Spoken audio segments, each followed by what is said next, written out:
This is a get ready with me confessional time. I'm going to talk about some things that I don't like to talk about, or just some things that are hard to admit. One of those things that's hard to admit is that I was not wearing a seatbelt in the car accident that caused my spinal cord injury. It was a classic case of the one time I decided not to do it. I got into a car accident, and really it was just because I was trying to get comfortable in the back seat, and I was asleep in the back seat with my partner when it happened.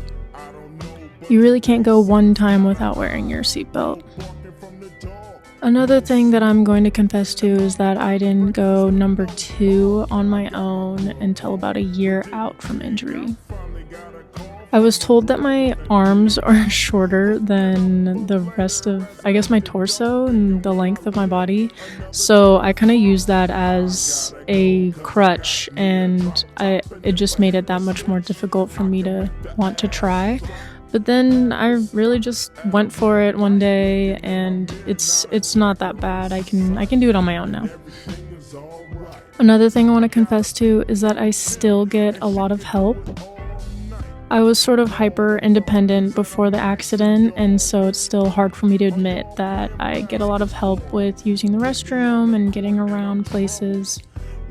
Now I take all the help I can get because after having overuse, injury in my shoulders, it is nice to get help when I can. Another thing is, early on in the early stages of my injury, I used to get really jealous when I'd see joggers on the side of the road. I'd be like, "You don't know how good you have it." I'm way better now. I don't do that anymore, but I will say if I'm stuck behind somebody walking and I'm trying to go faster than them, that's when you gotta watch your ankles. Another thing is I get a lot of compliments on my wheelchair color, but that actually wasn't the color that I wanted.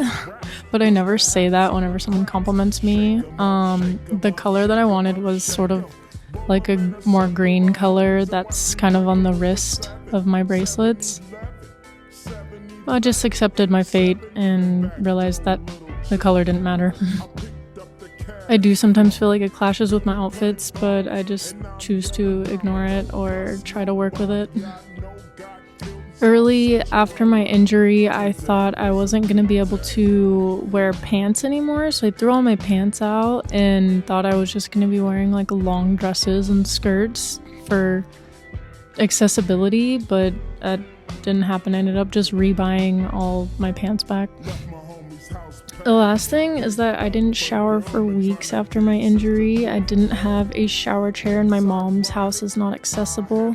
So we waited for the proper chair to come in, and I'm trying to remember. I think it took a couple months to finally get in a real shower and not just wipes. Those were the dark ages. Let me know if you want a part 2 of confessionals. There's probably a lot more that I'm still not saying aloud, but I will if you will. Hey, love you, bye.